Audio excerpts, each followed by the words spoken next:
प्रभातखबर.com, विश्वास वही, रफ्तार नहीं। रेलवे भर्ती बोर्ड यानी आरआरबी की non technical popular category NTPC परीक्षा के रिजल्ट के खिलाफ अभ्यर्थी पिछले 3 दिन से विरोध प्रदर्शन कर रहे हैं। छात्रों का गुस्सा सत्तारूढ़ बीजेपी सरकार के खिलाफ देखने को मिल रहा है। ऐसे में अब यूपी विधानसभा चुनाव में कांग्रेस और जदयू इसी मुद्दे पर बीजेपी को घेरने की योजना बना रहे हैं। दरअसल आपको बता दें, इस बार के चुनाव में कांग्रेस ने बेरोजगारी को अहम मुद्दा बनाया है। इतना ही नहीं, इस बार युवाओं के लिए बाकायदा मैनिफेस्टो भी जारी किया गया है। ऐसे में आरआरबी के छात्रों का विरोध प्रदर्शन कांग्रेस के लिए बीजेपी के खिलाफ एक बड़ा मुद्दा साबित हो सकता है। रेलवे भर्ती बोर्ड ग्रुप डी की परीक्षा को लेकर लगातार अभ्यर्थियों का हंगामा चला आ रहा है।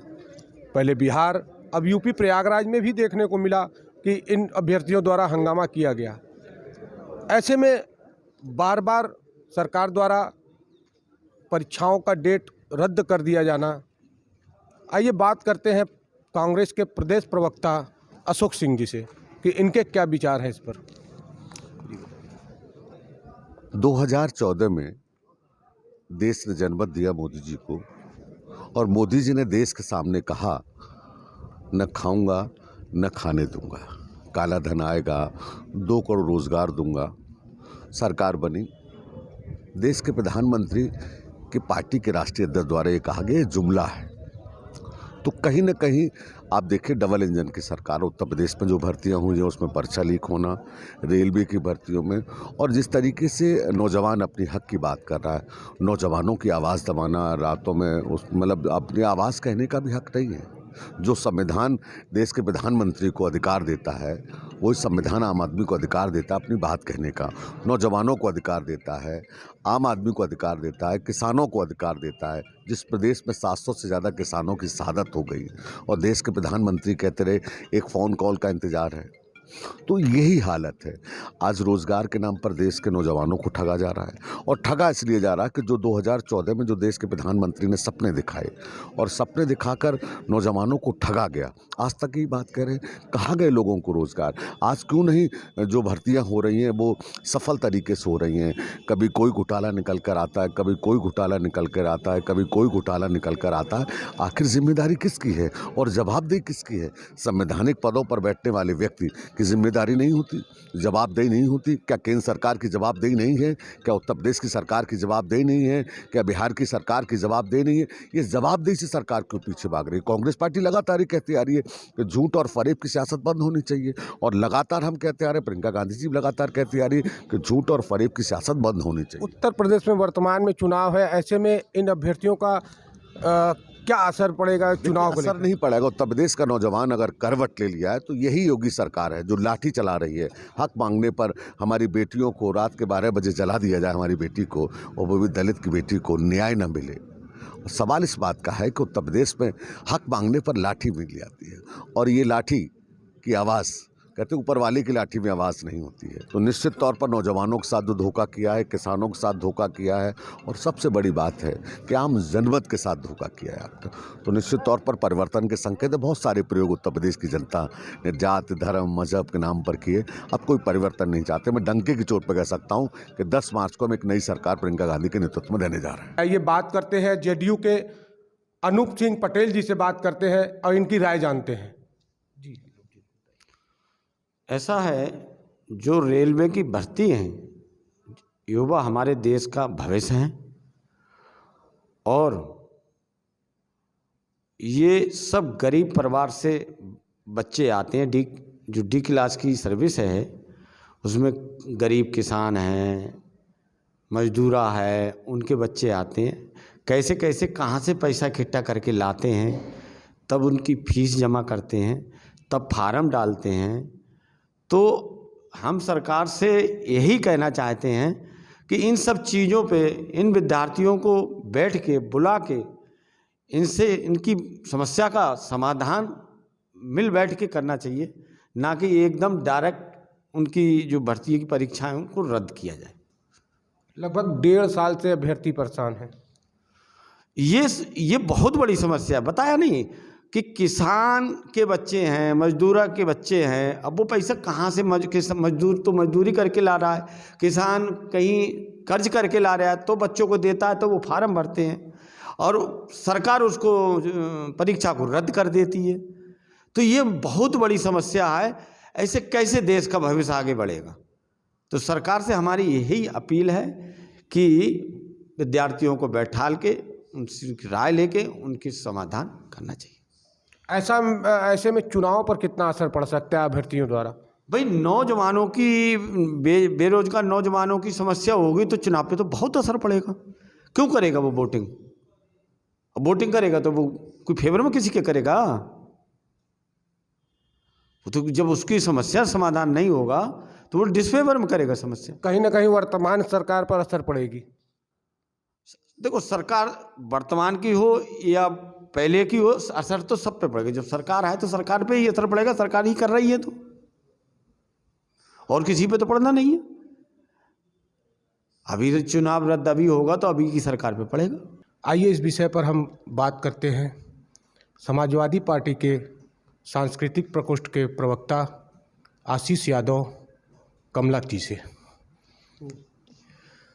अच्छा देखिए, सबसे पहले तो ये जो रेलवे की एनटीपीसी भर्ती थी, इस पे अनियमितता के कारण जो है नौजवानों ने, जो अभ्यर्थी हैं, इन्होंने विरोध प्रदर्शन शुरू किया और बहुत शांतिपूर्ण तरीके से इन लोगों ने विरोध की दर्ज कराया अपना। प्रयागराज में शांतिपूर्वक इन लोगों ने अपना, भाई देखिए छात्र हैं, छात्र अगर उनका हक और अधिकार मारा जाएगा तो कहीं ना कहीं छात्र जो है वो बाध्य होता है, वो करना चाहता है, विरोध करता है। अपने हक की आवाज़ उठाना लोकतांत्रिक अधिकार है, तो छात्र अपने हक को मांग रहे थे। तो प्रयागराज में जब विरोध प्रदर्शन इन लोगों ने किया तो आप देखिए किस प्रकार से इस आताताई प्रशासन ने निर्दोष छात्रों को लॉज के कमरों से निकाल कर उनका दरवाज़ा तोड़ करके बर्बरतापूर्वक लाठीचार्ज किया, बुरी तरह से पिटाई की, कितनों के सर फट गए, पैर हाथ टूट गए। ये बहुत ही निंदनीय है, बहुत गलत कदम है प्रशासन के द्वारा। और न जाने कितने निर्दोष छात्र उसमें मारे गए, कितने चोटिल हुए। और ज़रूरी नहीं कि हर एक अध्ययनरत छात्र विरोध प्रदर्शन कर ही रहा हो या उसने किया ही हो। मैं भी विश्वविद्यालय का छात्र रहा हूँ, छात्र नेता रहा हूँ, वहाँ छात्रों का प्रतिनिधित्व किया है मैंने। मैं वहाँ का दर्द समझ सकता हूँ, छात्रों का दर्द समझ सकता हूँ। मैं भी उसी स्टेज से गुजरा हूँ। मैं देखता हूँ किस प्रकार छात्र अपनी तैयारी करता है, लॉज में रह करके पढ़ता है, और अचानक से रात को भारी पुलिस बल के साथ आप पहुँच जाते हैं और निर्दोष छात्रों के ऊपर लाठी चार्ज करते हैं, दरवाज़ा तोड़ देते हैं। देखिए, जब उन पर सुनवाई नहीं हो रही है, विरोध छात्र जता रहे हैं, लेकिन सुनवाई अगर नहीं होगी तो जाहिर सी बात है कि छात्र अपने अधिकार के लिए किसी भी रुख को अपना सकते हैं। और उन्होंने विरोध वहाँ पे दर्ज कराया। और पहले शुरुआत तो प्रयागराज से हुई थी, और आज देखिए बिहार ही नहीं, बनारस, प्रयागराज, अन्य कई जनपदों में, लगभग देश के कई हिस्सों में छात्रों ने विरोध दर्ज कराया है। चुनाव पर क्या असर हो? चुनाव पर इसका यही असर है कि आप अभी, ये कोई पहला ऐसा मामला नहीं है जिस पे अनियमितताएं हुई हैं। छात्रों के साथ कई बार ऐसी अनियमितताएं होती रही हैं, कई ऐसी परीक्षाएं पारदर्शी रूप से नहीं करा पा रही है। ये भारतीय जनता पार्टी की सरकार छात्र छात्राओं के हक को मारना चाहती है। ये कभी भी पारदर्शी परीक्षा नहीं करा पाए हैं। किसी में धांधली करा दिया है, किसी में पेपर आउट करा दिया है, पर्चा लीक करा दिया है। कभी जो उस लायक है छात्र, उसको उसका हक नहीं मिल पा रहा है।